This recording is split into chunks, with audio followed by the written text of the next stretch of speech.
Bienvenidas, bienvenidos a este programa de Adicciones, sálvese quien pueda. Hoy no tenemos a Tini, hoy voy a hacer el programa yo solo, espero que no sea muy aburrido. Para hoy lo que tengo previsto es explicar cómo empieza, se desarrolla y termina una adicción según un modelo clásico. Este modelo se basa en el alcohol como sustancia generadora del trastorno. A efectos del trastorno, la sustancia que lo genere es hasta cierto punto un poco irrelevante. Lo que sí está claro es que las diferentes sustancias dan lugar a conductas y a situaciones muy diferentes y evidentemente hay unas que pueden ser aparentemente peores que otras. Pero de lo que estamos hablando aquí es del trastorno en sí, de sus fases y de su desarrollo. Y en eso hay alguna diferencia también, pero ya veremos que esa diferencia explica también muchas cosas. ¿Por qué utilizamos el alcohol como modelo? Primero, porque es lo más estudiado, es la sustancia, digamos, sobre la que hay más conocimiento científico, sobre la que hay más estudios validados. También es la más antigua.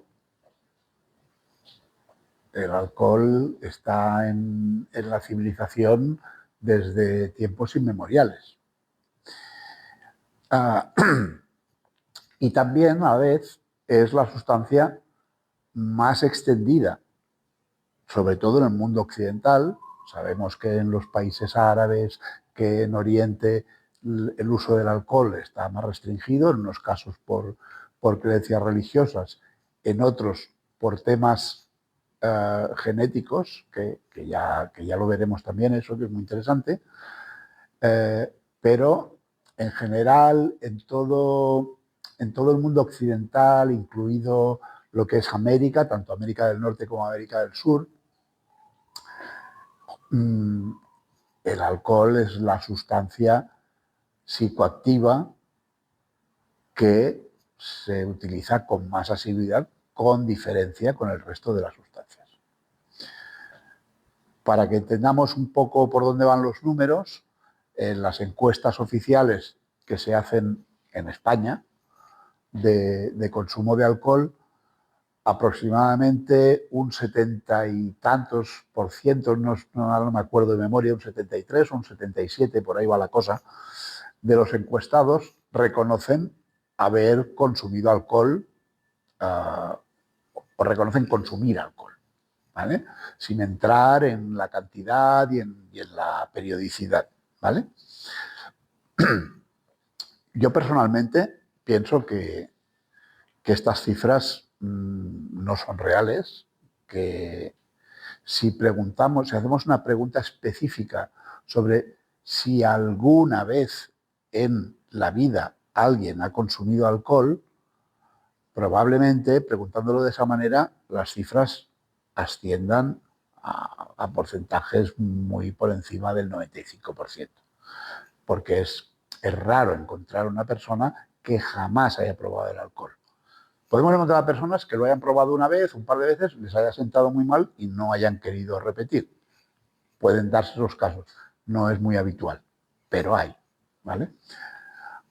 En general, la población se distribuye de una forma más o menos uniforme en función del efecto que les hace el alcohol, ¿vale? A la gran mayoría, digamos aproximadamente, yo creo que iría hacia unos 2/3 de la población, los efectos del alcohol, en mayor o menor grado, suelen ser, en principio, agradables. Lo que ocurre es que después viene una fase que tiene que ver con el metabolismo del alcohol, que es tóxica, que es la famosa resaca, y que eso es lo que evidentemente no le gusta a nadie. En función de cómo se perciba tanto una fase como otra, va a hacer que la experiencia que la persona tiene con el alcohol la considere más o menos gratificante, ¿vale? Pero vuelvo a decir que en términos generales la percepción general es de que, bueno, el alcohol, como se dice oficialmente, tomado con moderación, produce unos efectos, bueno, pues que son agradables, incluso divertidos, y en comparación con el daño que puedan generar, pues digamos que son aceptables. Dicho esto, si planteamos una encuesta en estos términos, probablemente nos vamos a encontrar con que la gran mayoría de la población alguna vez en su vida ha probado el alcohol, lo cual es el punto de partida para que se desarrolle o no un trastorno de adicción. Es decir, si jamás hay un contacto con una sustancia psicoactiva, por más que la persona tenga factores de riesgo incluso elevadísimos, es obvio pues, que si no hay experiencia con la sustancia, el trastorno no se va a dar, ¿vale? Pero hay casos de personas que, por la razón que sea, por la cultura, por sus circunstancias, han tenido una vida en la que no han bebido nunca, ¿vale? Vuelvo a decir que son casos raros, pero los hay. Y por la razón que sea, por una razón médica, porque entran en una depresión, porque tienen un problema de otra índole, se les receta determinada medicación que hace un efecto muy parecido al del alcohol y de pronto te encuentras una persona de una edad relativamente avanzada que empieza a comportarse como un adicto, que no puede controlar el consumo de la medicación. Entonces, ¿qué quiere decir eso?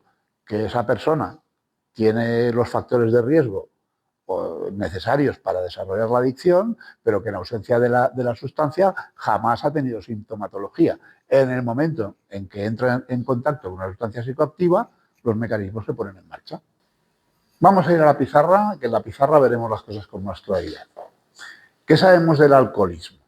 Del alcoholismo sabemos bastantes cosas, sobre todo por lo que yo estudié en la universidad, en el máster de drogodependencias.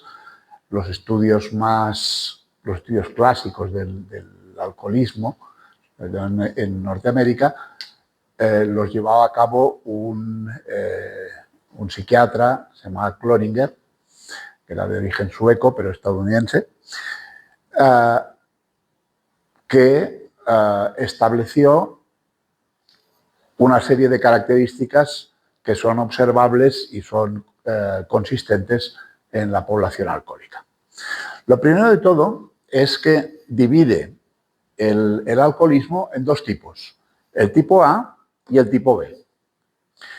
El tipo A, estadísticamente, afecta a un 5% de la población alcohólica, ¿vale? Y el tipo B al 95% restante. ¿Qué quiere decir esto? Pues que lo que habitualmente vamos a observar como modelo es este 95%.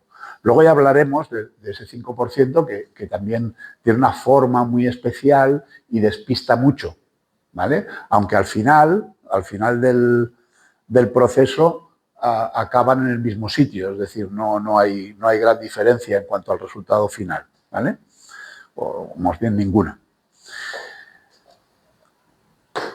Otro dato importante es el inicio del consumo. El primer consumo, los primeros consumos, ¿cuándo se dan?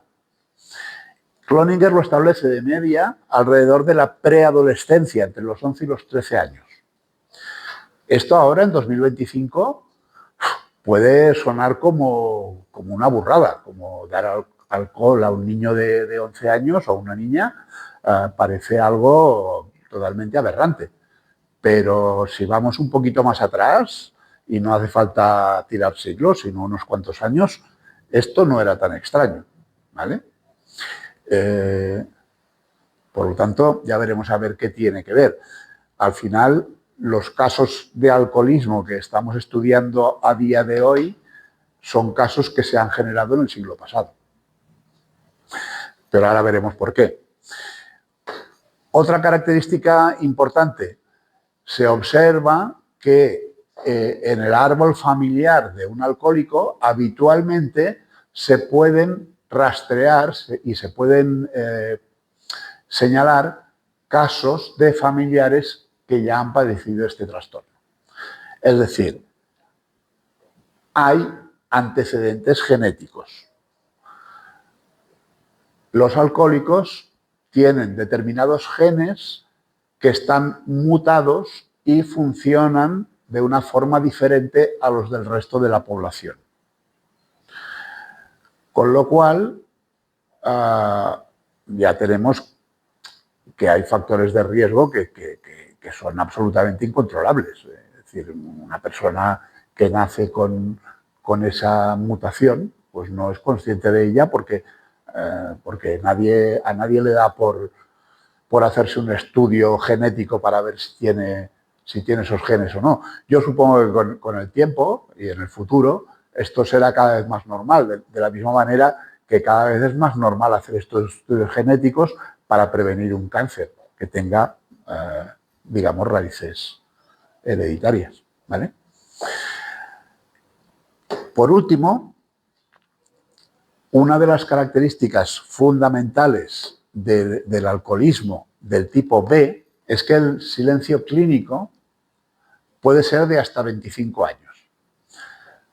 Creo que hemos hablado ya en algún momento de lo que es el silencio clínico, pero lo vamos a volver a repetir.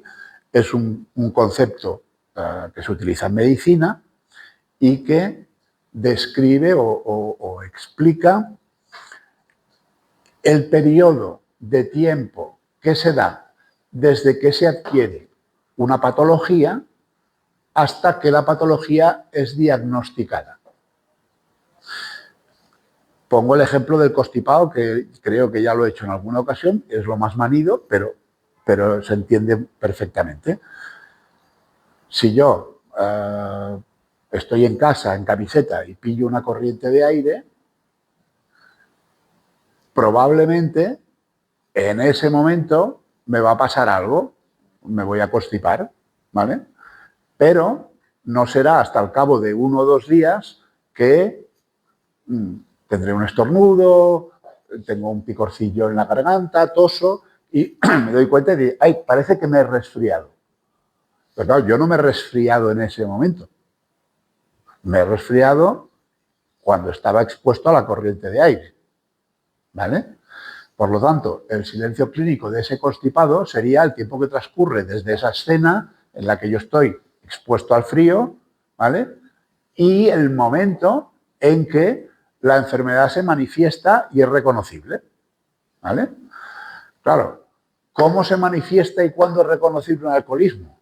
Bueno, aquí está la madre del cordero y la de todos los males, ¿vale? Entonces, esto ahora lo veremos en un gráfico que elaboré a partir de todos estos supuestos, ¿vale? Y teniendo en cuenta mi propia historia y la de muchos pacientes que han ido pasando por las terapias de grupo, a los cuales se les, digamos, interrogaba para que explicaran cómo había sido su historia con el consumo de alcohol, ¿vale? Y entonces se iba viendo que efectivamente hay una consistencia. Lo que no hay, y no vamos a encontrar nunca, es algo perfectamente uniforme que se cumpla siempre y que es para todos igual. ¿Por qué? Porque en la base de todo está la biología de la persona. Y biológicamente todos los seres humanos son diferentes unos de otros. ¿Vale? Por lo tanto, aunque sea a veces en diferencias casi irresolubles, un proceso de adicción nunca va a ser el mismo en una persona que en otra. ¿Vale? Que al final esas diferencias sean irrelevantes o tengan poca importancia de cara a todo lo que ocurre, pues sí. Es decir, una persona puede tener un silencio clínico de 20 años y otra de 10. Eso va a tener que ver con las curvas de tolerancia. Esas curvas de tolerancia están relacionadas con su mapa bioquímico de neuroreceptores y neurotransmisores. ¿Vale? Al final, el problema sigue siendo el mismo, el tratamiento que va a necesitar es el mismo, los líos que se generan son los mismos, por lo tanto, hasta cierto punto esas diferencias son irrelevantes. A eso es lo que me refiero. Entonces, si ponemos todos estos datos en un gráfico,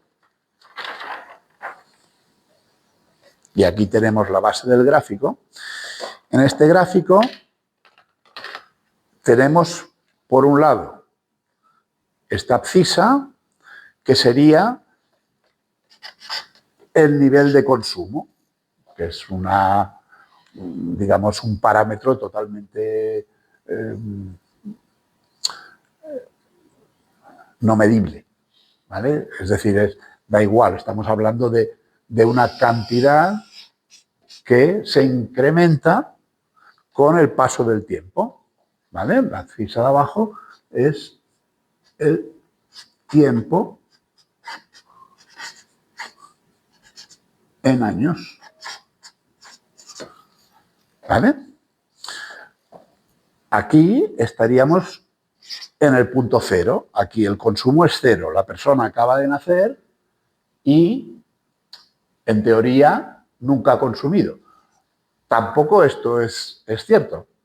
Es decir, hay casos de bebés que llegan al mundo, la madre es alcohólica o es adicta a otras sustancias y los bebés ya nacen con un contacto con la sustancia, porque a través del cordón umbilical, a través de los nutrientes de la madre, les llega. ¿Vale? Por lo tanto, pero bueno, digamos que estos son casos también bastante especiales, ¿no? Pero de forma general, una persona, o sea, que llega al mundo, un ser humano que llega al mundo, es raro que antes de los 5 o 10 años tenga contacto con una sustancia psicoactiva, ¿vale? Pero el alcohol muchas veces, o la mayoría de las veces, no se mira como una droga, no se mira como una sustancia psicoactiva. De hecho, a nivel científico incluso, pero en el lenguaje social está totalmente establecido. Los medios de comunicación lo distinguen continuamente. Hablan de las drogas y el alcohol, como si fueran dos cosas diferentes. La única diferencia entre las drogas y el alcohol es el estatus legal, ¿vale? Pero eso, a nivel bioquímico, como comprenderemos, no tiene ninguna relevancia. Al cerebro le da lo mismo el estatus legal de la sustancia, ¿vale? Entonces, estamos hablando de que antes de los 10 años, a día de hoy, 2025, va a ser bastante raro o poco común que un niño o una niña tenga contacto con sustancias psicoactivas, a pesar de que ocurre, ¿vale? Lo que hemos hablado antes de los hijos de personas alcohólicas o adictas a otras sustancias y, bueno, de algo que, por ejemplo, en mi infancia era bastante habitual. Los que sean de mi quinta y quizá unos años posteriores todavía, se acordarán de los anuncios de vinos reconstituyentes. La quina... Bueno, pues supongo que puedo decir la marca porque creo que ya no se comercializa, pero la quina San Clemente o la quina Santa Catalina, ¿vale? Que encima tenían la bendición de la Iglesia. Es decir, se venden como reconstituyentes, como una especie de elemento para abrir el apetito de los niños, pero era vino y llevaba alcohol, ¿vale? ¿Cuántas personas a lo mejor se acuerdan de haber merendado pan con vino y azúcar o frutas bañadas en vino? Es decir, ¿qué pasaba en las celebraciones, en los cumpleaños, en las bodas, en las navidades? Es decir, a los niños se les hace participar del ritual y a veces simplemente se les pone un sorbito de cava, un sorbito de vino, simplemente para que, yo me acuerdo que se decía esto de mojarse los labios. Bueno, se puede disfrazar de la forma que se quiera, pero estamos hablando de contacto con el alcohol, ¿vale? Entonces, yo esto lo he expresado, estas crucecitas en esta zona de aquí, como esos primeros contactos que pueden parecer nimios, que pueden parecer intrascendentes, pero que hacen que el cerebro ya tenga una experiencia previa, ¿vale? Es decir, el cerebro ya ha registrado cómo son los efectos del alcohol, aunque sea a un nivel muy, muy elemental, muy básico, muy, muy bajito, ¿vale?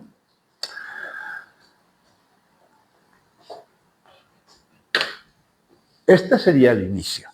Para poder entender esta evolución, vamos a ir un poquito para adelante y para atrás, porque así es como yo construí este esquema. Es decir, yo construí el esquema a partir del final del proceso.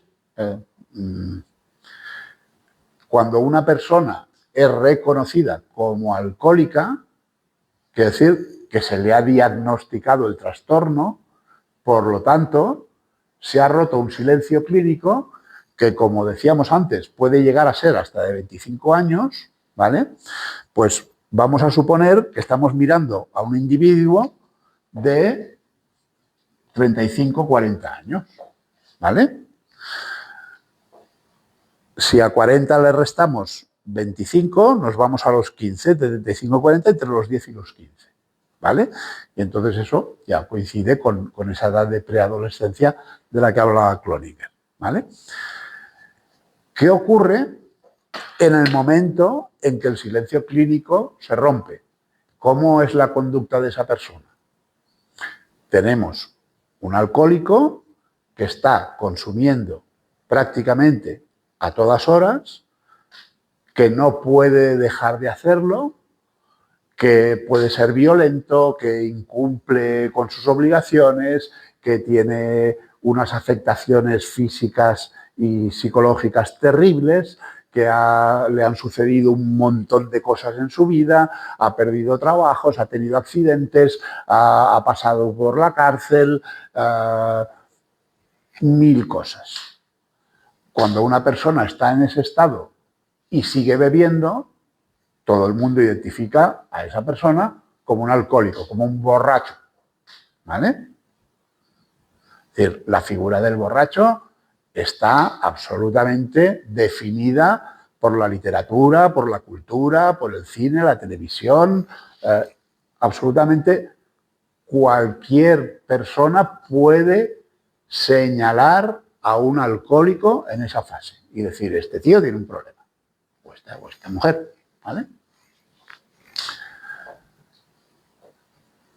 Por tanto, nos situaríamos en esta línea de aquí, que sería donde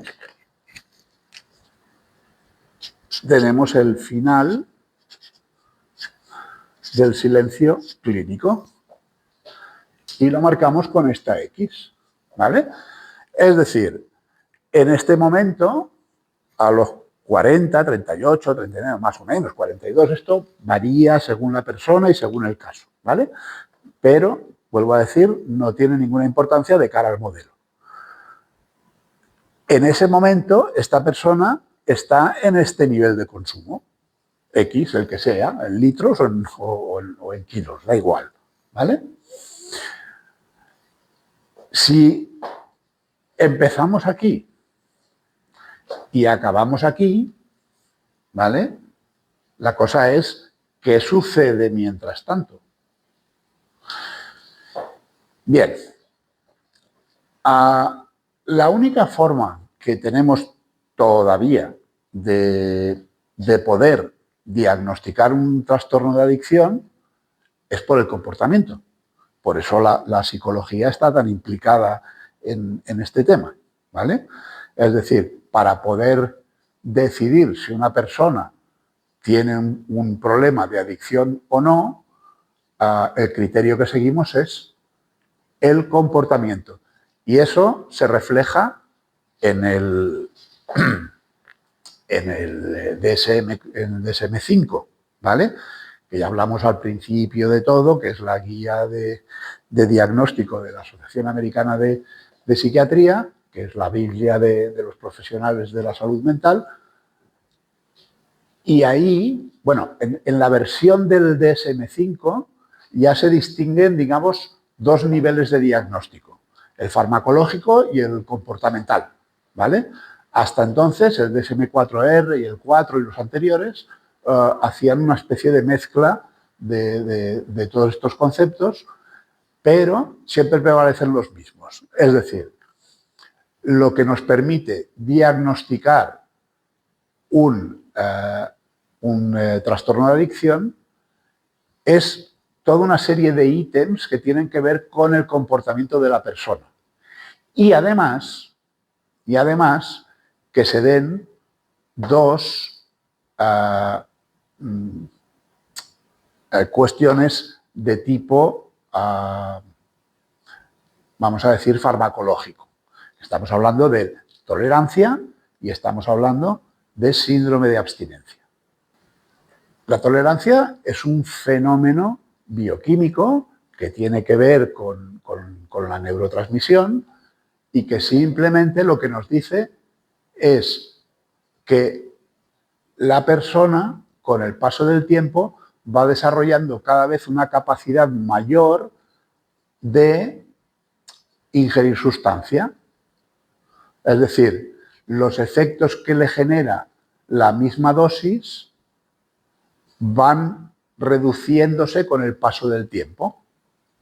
Con lo cual, progresivamente, la persona tiene que hacer dos cosas, que las puede hacer por separado o a la vez, que es para obtener el mismo efecto que la vez anterior o que la primera vez, que en definitiva es donde se fija el cerebro, va a necesitar aumentar la dosis y reducir el tiempo entre consumos, ¿vale? Que eso es lo que hace que al final de todo el proceso la persona no pueda dejar de consumir. Se va a dormir intoxicada, se despierta al cabo de 2 o 3 horas y nada más levantarse tiene que volver a consumir para poder tener, digamos, un estado medio normal, ¿vale? El síndrome de abstinencia, bueno, pues ya más o menos creo que todos sabemos de qué estamos hablando, ¿vale? Un síndrome de abstinencia de alcohol tiene unas características peculiares, pero básicamente tiene que ver con la afectación general de todo el sistema nervioso, ¿vale? El síntoma más reconocido, más popular, ¿no?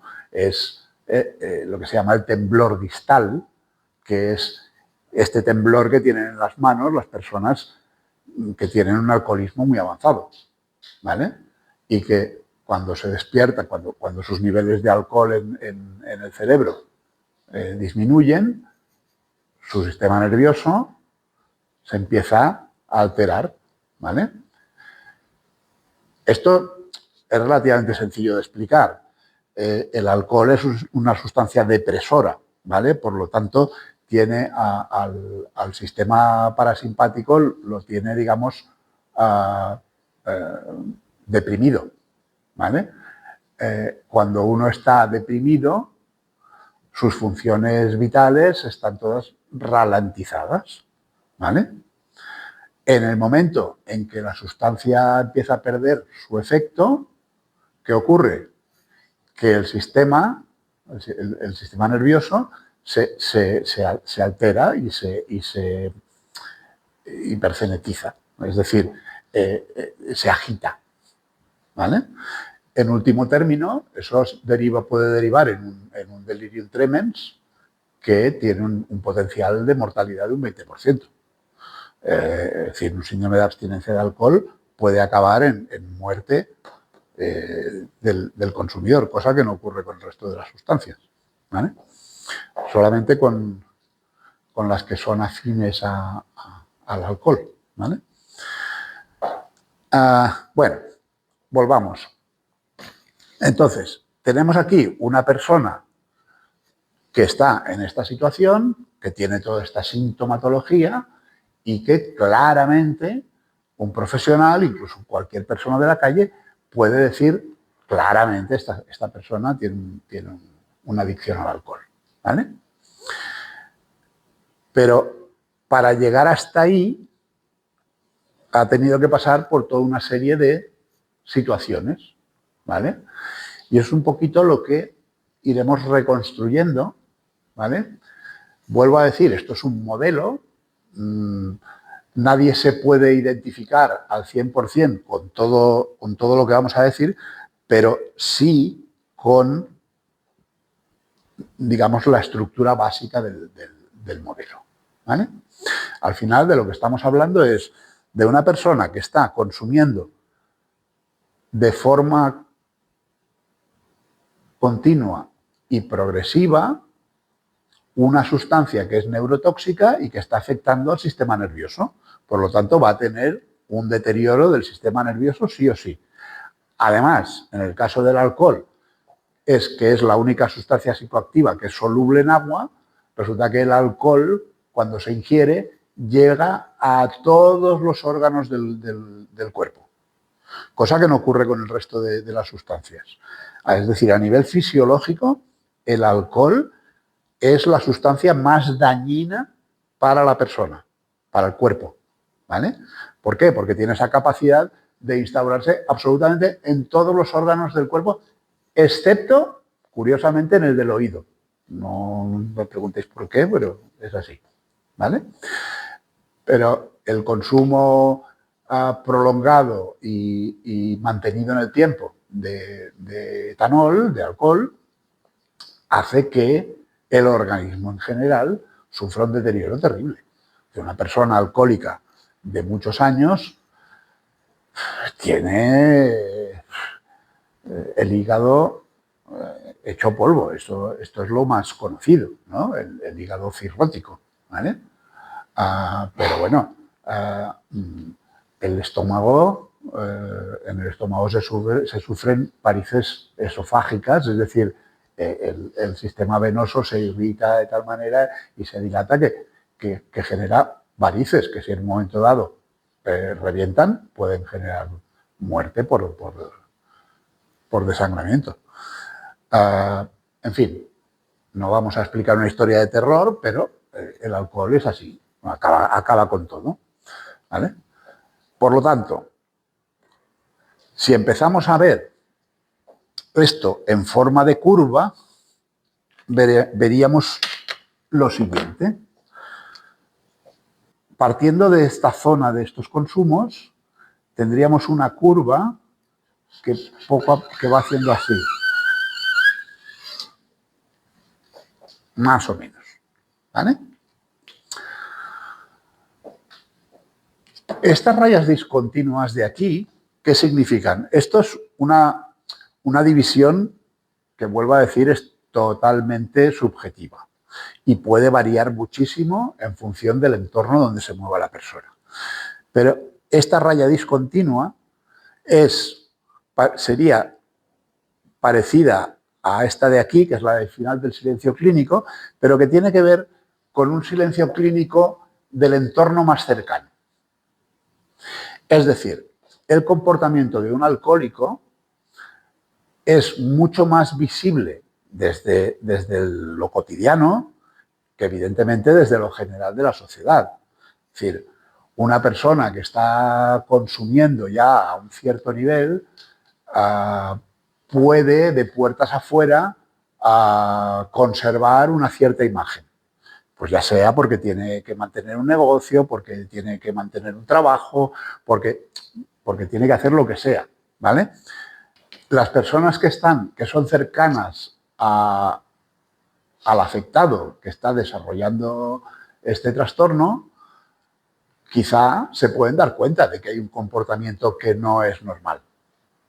A veces, yo qué sé, pues la familia directamente, la madre, el padre, algún hermano o eventualmente la pareja se pueden dar cuenta de que, bueno, pues se están produciendo cambios, de que el estado de ánimo de la persona pues empieza a ser bastante lábil, ahora estoy contento y hiperactivo y feliz y de pronto pues me siento como deprimido, de mal humor, incluso agresivo, cosas así, sin una explicación aparente, ¿vale? Normalmente todo esto el enfermo lo va a atribuir pues, al estrés, a un problema con la familia, a una discusión con un amigo, al jefe que le putea, bueno, pues cualquier cosa, ¿vale? Pero cuando el entorno empieza a intranquilizarse o empieza a interesarse por el consumo de la persona, ahí pasan cosas también. Y eso marca, para mí, una frontera entre una fase y otra. Aquí vamos al tema de las fases. Y esto, vuelvo a decir, esto es una observación mía, ¿vale?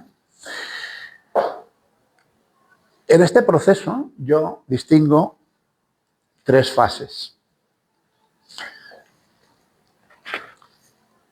Una primaria que, bueno, aquí nos da 25 años, vuelvo a decir, esto puede ir 5 años para acá, 5 años para acá, u 8 o 12, porque depende totalmente de las circunstancias de cada uno, ¿vale? Pero si conocemos algún caso, si hemos tenido, por desgracia, alguna experiencia con esto y hemos podido ver a alguien cercano con este problema, veremos que lo que estoy explicando, aunque pueda variar en fechas, por decirlo de alguna manera, en un momento u otro se produce, ¿vale? Esta fase yo la denomino la fase invisible, ¿vale? ¿Por qué? Fijaros que estamos por debajo de esta línea discontinua, que es la que hemos dicho que sería el silencio clínico del entorno cercano, ¿vale? Quiere decir que por debajo de esta línea, incluso a las personas más cercanas, les es prácticamente imposible distinguir la conducta de esta persona de la del resto, de las personas de su edad, ¿vale? Es decir, estamos hablando de un niño con 11, 12, 13 años. Estamos hartos de oír en las noticias que ha habido un botellón o una fiesta de no sé qué, ¿no? Y hay adolescentes y preadolescentes que están ahí consumiendo, ¿vale? En estos momentos hay como una especie de cambio de paradigma en el que parece que, como si la juventud se hubiera optado por otro tipo de sustancia, preferentemente el cannabis, ¿no? Por la creencia de que el alcohol es malo y el cannabis, como es una planta, pues es bueno, ¿vale? Pero, a pesar de que sí que hay esta tendencia a cambiar de sustancia, el tema sigue siendo el mismo, ¿vale? Es decir, sea como sea, tenemos que esta persona está haciendo sus primeros consumos en un entorno donde todo el mundo hace más o menos lo mismo. ¿Vale? Por lo tanto, que un chaval o una chica de 15, 16 años salga un fin de semana con sus amigos y se beba un par de copas, yo creo que todavía le espanta a muy poca gente. ¿Vale? En cualquier caso, si tiene una familia muy estricta y que lo controla, se la va a tomar igual. Lo que pasa es que la familia no se va a enterar. ¿Vale? Pero, ¿qué ocurre? Que a medida que va pasando el tiempo, como la tolerancia se está desarrollando, el consumo aumenta. ¿Vale? Pero, ¿por qué sigue pasando desapercibido?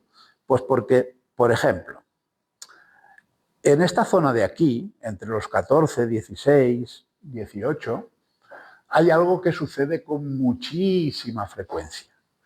No digo que ocurra con todo el mundo, ni digo que este ítem sea un síntoma por el cual se pueda diagnosticar una adicción. Y estoy hablando del fracaso escolar. ¿Vale? No quiere decir que todo fracaso escolar responde a un proceso de adicción, pero sí es bastante común que, debido a las características del trastorno, es decir, estamos hablando de que el cerebro empieza a priorizar una sustancia o el uso de una sustancia sobre el resto de cosas, ¿vale? Es bastante habitual que la persona que está desarrollando el trastorno empiece a perder el interés por el estudio. Y ahí tienen que ver, yo creo, dos cosas. Una es lo que hablábamos antes, de que el cerebro preestablece sus prioridades, y la otra es que el alcohol, preferentemente, lo que más daña en el cerebro es la zona del córtex prefrontal. Y esta zona es la que se encarga de regular lo que conocemos coloquialmente como la fuerza de voluntad. Es decir, la pérdida de masa neuronal en esa zona va a llevar a dos cosas: a que la persona tenga más dificultad para poder planificar a medio y largo plazo, y va a priorizar la inmediatez, ¿vale? Va a priorizar la recompensa más inmediata antes que una que en el tiempo futuro le pueda dar más beneficios, pero ahora le obliga a hacer un sacrificio. Y además está la parte de que esta zona del cerebro también es la que regula las conductas primarias, ¿vale? Todas las conductas de agresividad, de ingesta, sexualidad, etcétera, etcétera, con lo cual vamos a tener una persona cada vez más impulsiva, ¿vale? Si yo estoy perdiendo el interés por el estudio, porque pienso que es más divertido salir los fines de semana y porque en realidad lo que hay detrás es que si salgo el fin de semana probablemente voy a consumir alcohol, ¿vale? Claro, salir y consumir alcohol cuesta dinero. Por lo tanto, también es muy habitual, es bastante probable, que la persona que está desarrollando el trastorno opte por la vida laboral en vez de por la vida del estudio. Entonces, tenemos como dos vías muy habituales, ¿vale? Y van a depender del entorno. Si estamos hablando de una familia que tiene un negocio propio, pues muy probablemente el muchacho o la muchacha va a integrarse en la empresa familiar. Si no es así, dependiendo de su cualificación, pues va a optar por algún tipo de trabajo, normalmente Normalmente trabajos no demasiado cualificados porque, claro, no ha acabado su formación y no tiene una titulación que le permita acceder a trabajos de otro rango, ¿vale? Por lo tanto, ya tenemos aquí una persona que a lo mejor con 18 o 20 años ha abandonado los estudios, tiene su trabajo, tiene su sueldo, el que sea, ya sabemos que hoy en día hablar de sueldos es un poco la risa, pero le permite realizar las actividades que necesita hacer para estar o para seguir en contacto con el alcohol. Además, suele concurrir otra cosa también, que es muy importante. Es decir, si nos vamos acercando a esta zona de aquí, es decir, si por ejemplo en casa mamá, papá o mis hermanos empiezan a señalarme con el dedo porque salgo todos los fines de semana y vuelvo con la torrija y estoy luego un día que no me levanto ni para comer, si esto se empieza a repetir, se enciende alguna pequeña alarma, ¿vale? Entonces, cuando se empiezan a encender alarmas, empieza el cuestionamiento. Oye, mira, que a ver qué estás haciendo, a ver a dónde vas, a ver con quién vas y a dónde, ¿no? Todas estas cosas, ¿no? Por el miedo a que esté poniéndose en peligro, ¿no? Con las malas compañías. Cuando esto ocurre, a esta persona solo le quedan dos caminos. O disimular, porque la conducta va a seguir siendo la misma. Estamos hablando de un trastorno que ya está funcionando, ¿vale? En el momento en que esta persona lleva tiempo sin consumir, el cuerpo le empieza a demandar en forma de síndrome. ¿Cómo es este síndrome en esta etapa? Bueno, pues es un síndrome no muy identificable, que tiene más que ver con un cierto nerviosismo, una ansiedad, un no sé qué, no sabemos bien qué es, pero que, oye, mira, si salgo y me pego una fiesta, luego me quedo mucho mejor. Bueno, claro. ¿Por qué estoy así? ¿Porque estoy nervioso por estar? Porque tengo problemas en mis relaciones, porque en el trabajo me aprietan, porque los estudios me exigen mucho, porque papá es muy pesado, porque mamá no sé qué. Es decir, podemos explicarnos la conducta de mil maneras y podría parecer que tiene sentido, pero en realidad lo que está operando de fondo es que el cuerpo está demandando la sustancia. Y cuando eso ocurre, se ponen en marcha mecanismos inconscientes que llevan a repetir una conducta que ya se ha hecho muchas veces, que acaba en un consumo y restablece un equilibrio, ¿vale?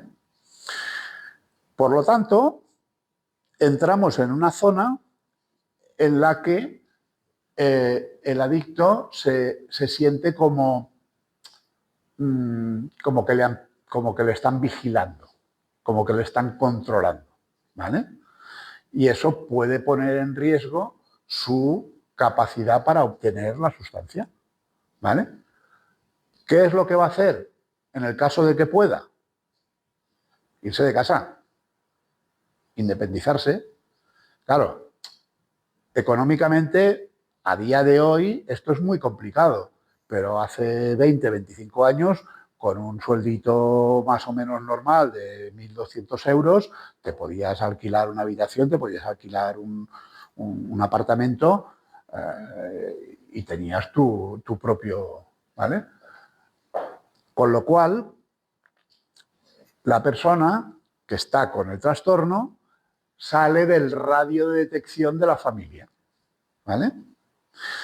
Si por lo que sea, en este periodo ha encontrado pareja, que sería lo más normal, ¿vale?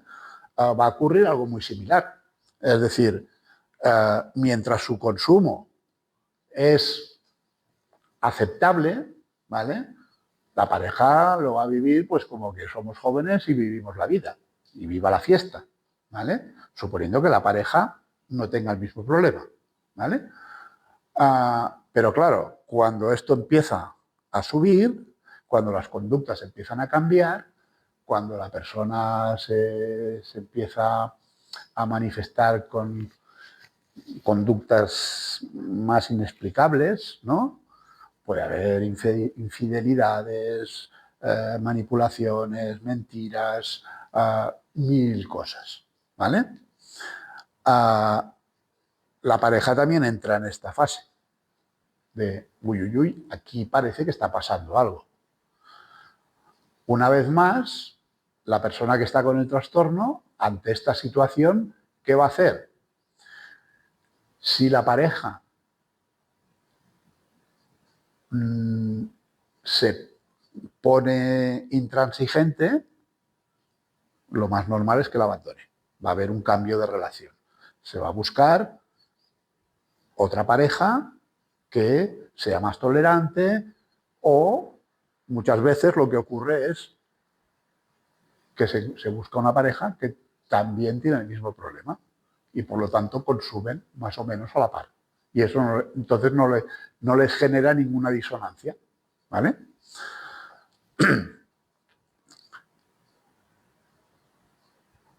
Nos vamos a un momento en que la persona se ha marchado del entorno, o sea, ha salido del entorno familiar.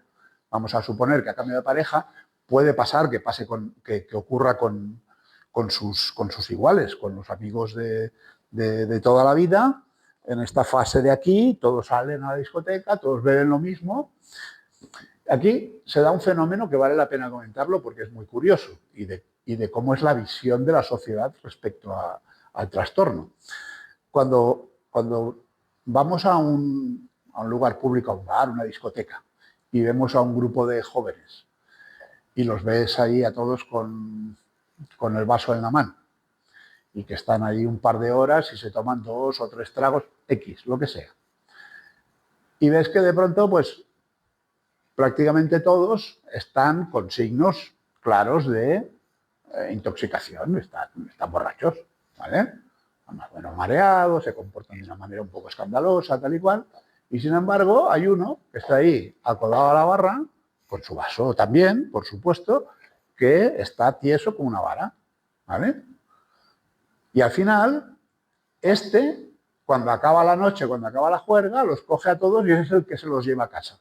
Porque habiendo bebido lo mismo o más, está perfectamente sereno. No tiene síntomas de estar intoxicado. No, desde fuera, la interpretación que se da habitualmente es, mira, ese sabe beber, ese aguanta bien. ¿Qué tipo? Muchas veces es como incluso como una señal de hombría, ¿no? Que machote, ¿no? Que puede beber y no se emborracha, ¿vale? Bueno, lo que le está pasando a ese, precisamente, es que lo que le permite estar sereno, habiendo bebido lo mismo más que los demás, es que está generando tolerancia. Por lo tanto, lo más probable es que este sea el que tiene el problema y no los otros, ¿vale? Porque los otros al día siguiente se van a despertar con un dolor de cabeza, van a tener una bronca en casa, van a encontrarse con un montón de cosas desagradables que a lo mejor les hace pensar que, bueno, esto de salir una vez está bien, pero hacerlo cada fin de semana, pues a lo mejor no. O a lo mejor hay otras cosas que hacer más que pasarse la noche acodado en la barra, ¿no? Y optan por un estilo de vida un poco diferente, más sano, más deportivo, más, yo qué sé, otros intereses.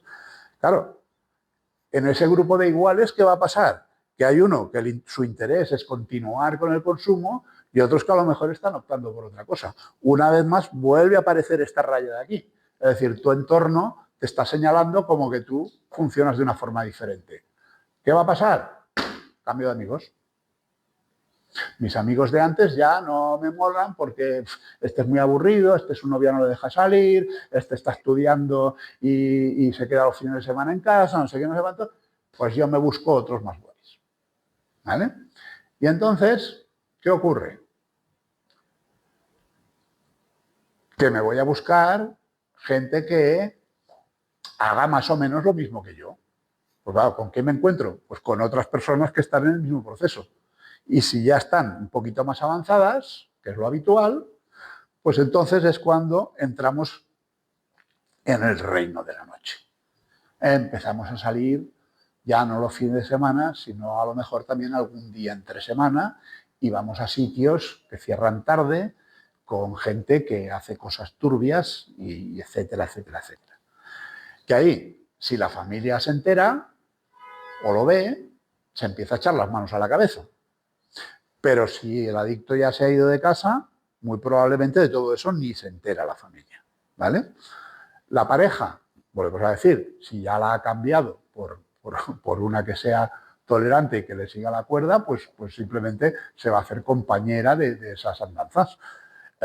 Si no, pues simplemente la ignorará, o a veces ocurre que la pareja ya viene también con su coadicción de fábrica, por decirlo de una manera, ¿vale?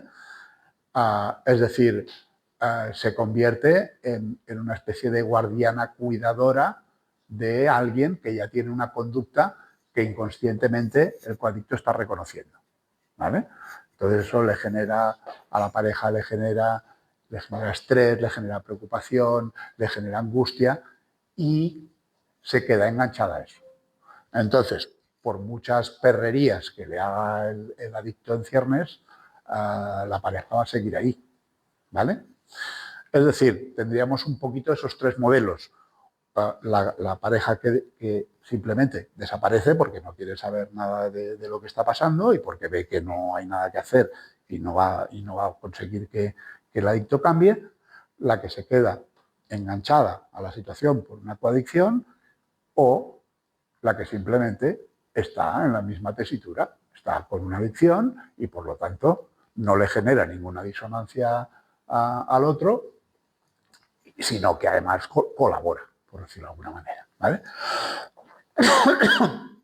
Con lo cual, digamos que aquí la fase silenciosa se empieza a acabar. Es decir, ya hay sospechas, ya hay una cierta constancia de que aquí está pasando algo, aunque no sabemos bien qué es ni a qué se debe, pero están pasando cosas. Y entonces entramos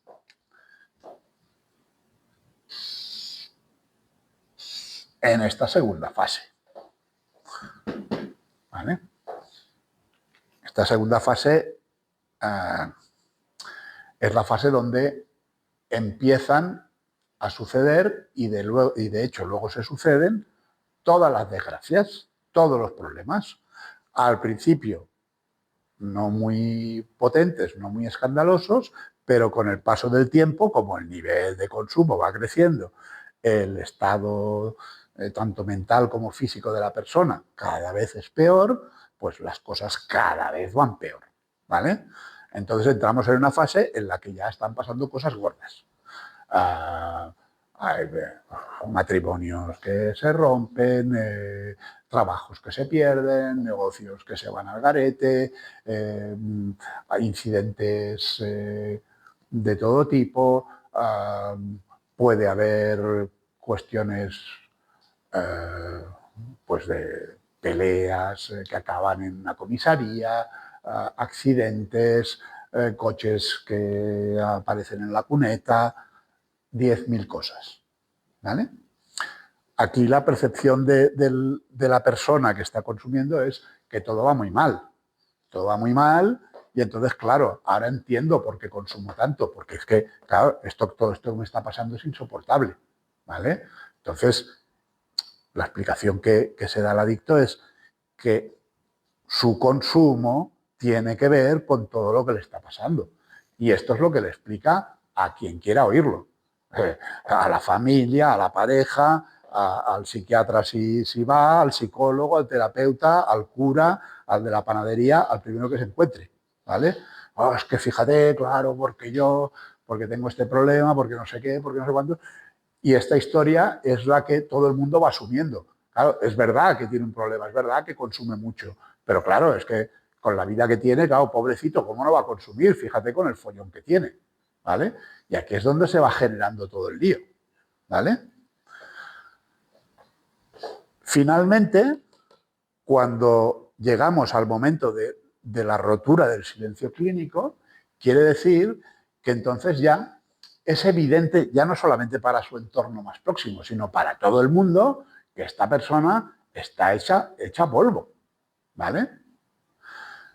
Claro, aquí, en este momento, es cuando todo el mundo está con las manos en la cabeza y diciéndole, oye, te estás pasando, estás haciendo un abuso, estás teniendo una conducta que te va a llevar a tener un problema. Como sigas así, vas a acabar fatal. ¿Vale? Claro, si volvemos a mirar esto, si tú le estás diciendo aquí que va a acabar mal, pero si esto ha empezado aquí, es aquí donde tenía que dejar de... Aquí, en este momento, en el momento en que el trastorno ya se pone en marcha, muy probablemente va a necesitar una intervención si quiere dejar de consumir. Por lo tanto, estamos hablando de una adicción. Es decir, él por sí mismo no va a poder dejar de hacerlo. Va a necesitar ayuda externa, ¿vale? Está generando tolerancia y tiene síndrome de abstinencia. Lo que pasa es que es muy difícil de observar, pero lo que sí se observa es que por más que le ocurran cosas, no deja de consumir.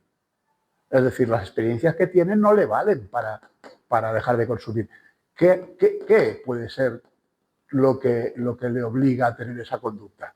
Joder, pues, obviamente no puede ser otra cosa más que el propio trastorno, ¿vale? Por lo tanto, cuando empezamos a sermonear a una persona y a decirle que va a acabar mal, hace por lo menos pues 20 años que está enfermo. Entonces, ¿cómo lo va a hacer aquí? Es imposible. Es imposible. No puede hacerlo por su propia voluntad porque ya carece de ella. ¿Vale? Su cerebro ya se ha deteriorado de tal manera que no puede entender lo que le pasa.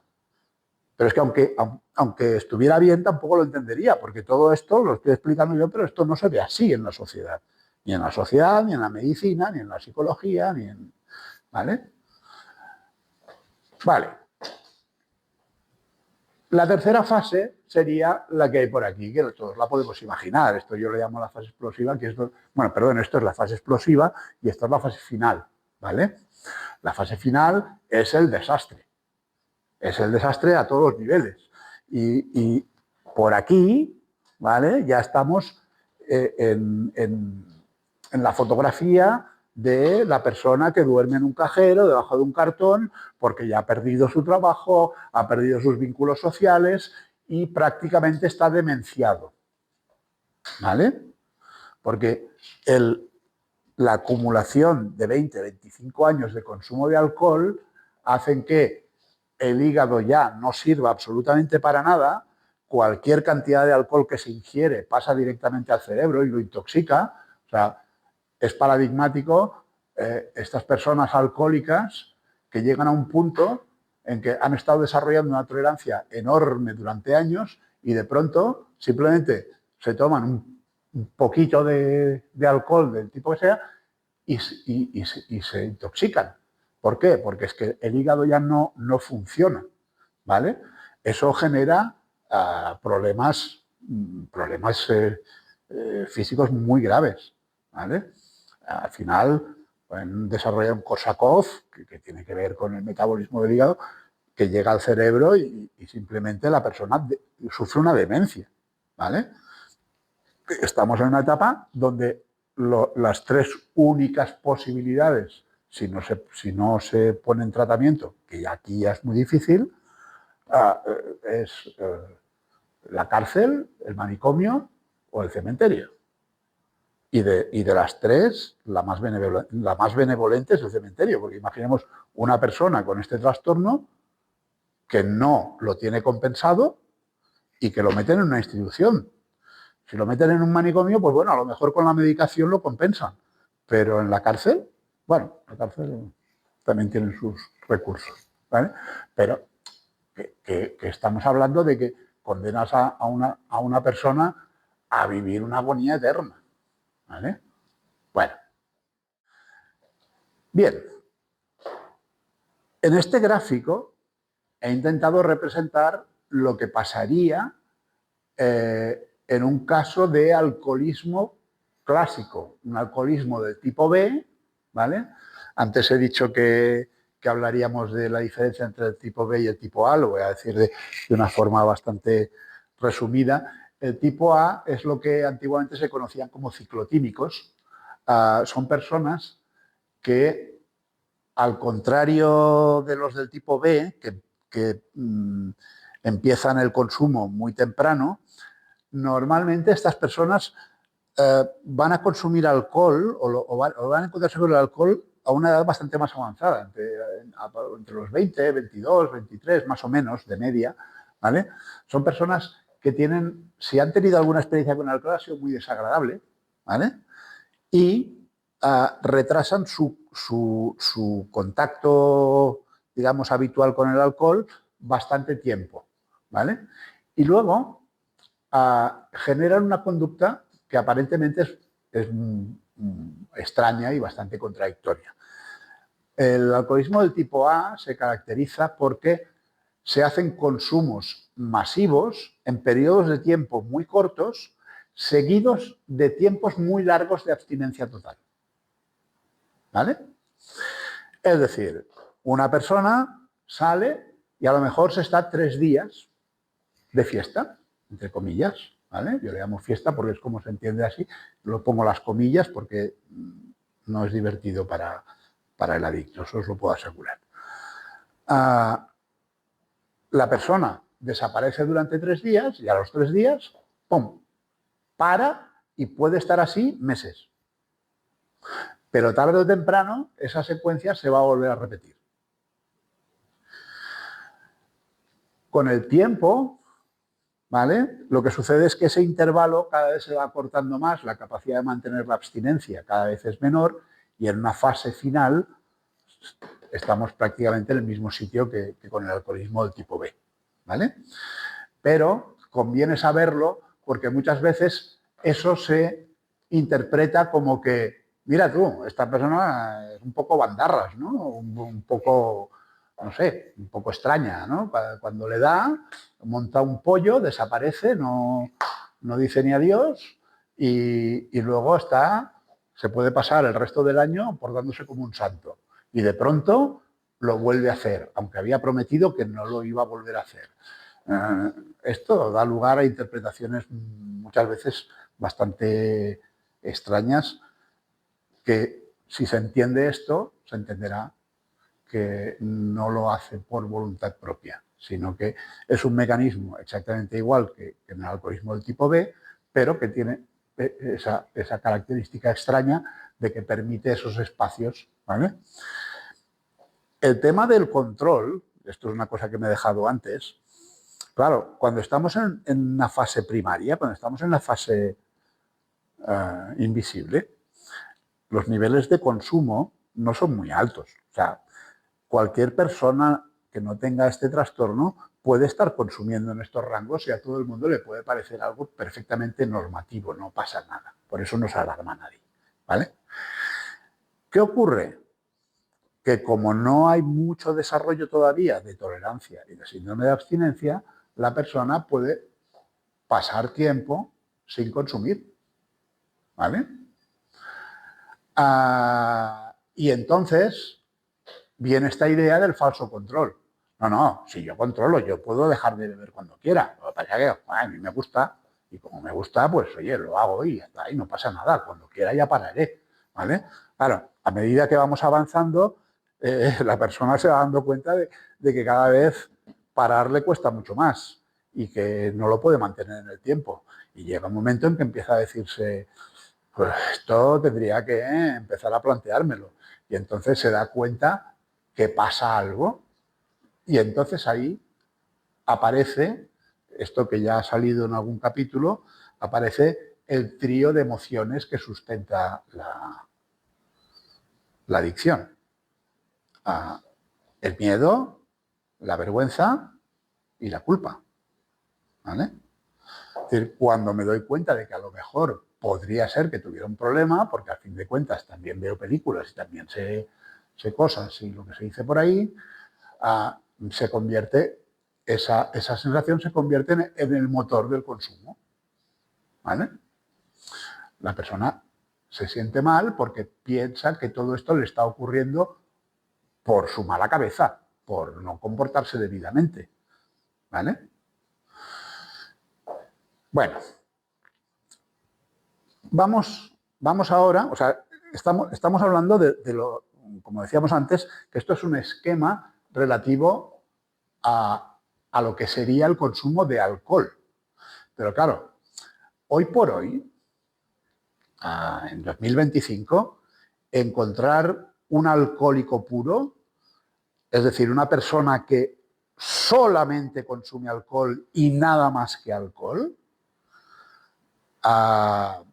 casi es como un unicornio, ¿vale? Es decir, el fenómeno del policonsumo es lo más habitual y es lo que se ve en las salas de terapia. Los grupos de terapia, de cada 30 o 40 personas puedes encontrar a lo mejor una, ¿vale? Que sea alcohólico puro.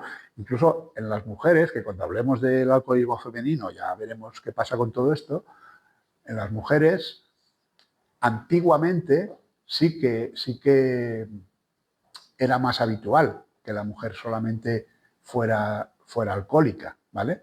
Pero hoy en día, como está la medicación por en medio, la medicación hace de sustitutivo. Hablo de medicación de tipo benzodiazepínico, ¿vale? Bueno, ya veremos cómo es todo eso. Por lo tanto, todo esto es hasta cierto punto irreal. Es decir, una persona que está en esta fase y llega a este punto y hace ese cambio de relaciones del que hablábamos y empieza a salir por ahí por la noche, ¿con qué se va a encontrar? Pues se encuentra con las drogas, las famosas drogas, ¿vale? Las sustancias ilegales que parece que sean la causa de todo, ¿vale? ¿Qué ocurre cuando un adicto al alcohol se encuentra con una sustancia excitante como la cocaína o la anfetamina? Pues resulta que el efecto que le hace esa sustancia es que le permite consumir más y durante más tiempo, sin presentar signos de intoxicación. Con lo cual, para un alcohólico eso es casi como, vamos, como la sustancia divina, ¿no? La que le permite consumir todo lo que su tolerancia le está exigiendo sin que pierda el conocimiento y se caiga por las esquinas, ¿vale? Por lo tanto, si una persona que está desarrollando un alcoholismo se mete en un círculo donde hay consumo de cocaína, va a consumir cocaína sí o sí, ¿vale? Y puede consumir otras sustancias, puede consumir cannabis, puede consumir drogas psicodélicas, puede consumir lo que sea. Pero claro, mi pregunta es, si aquí yo empiezo a tomar drogas, ¿vale? Sustancias ilegales, ¿qué cambia? ¿Qué cambia en este proceso que ya lleva 5, 6, 8, 12 años en marcha? Bueno, cambia una cosa que yo creo que es muy importante. Y es que de pronto esta curva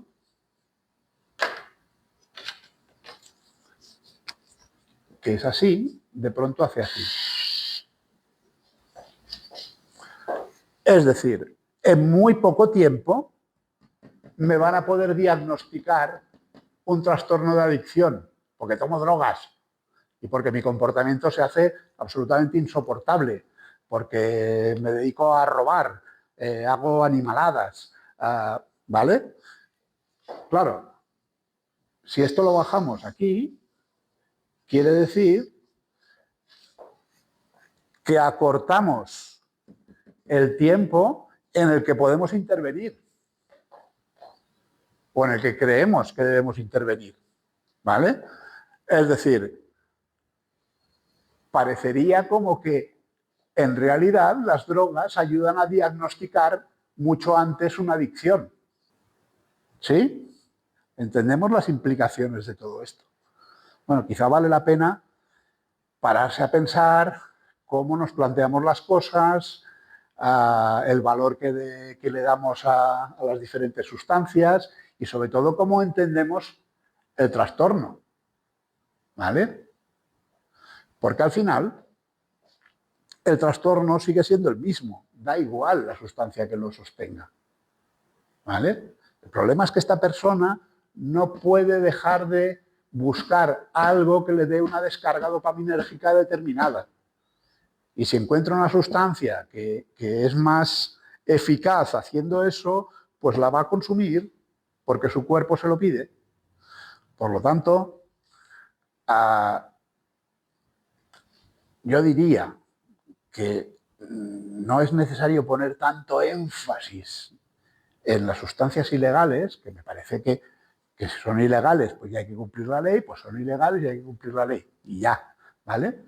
Pero resulta que lo que está generando el problema es una sustancia legal,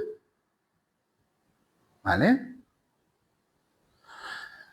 Entonces, también hay que revisar un poquito cómo entendemos todo esto, ¿vale?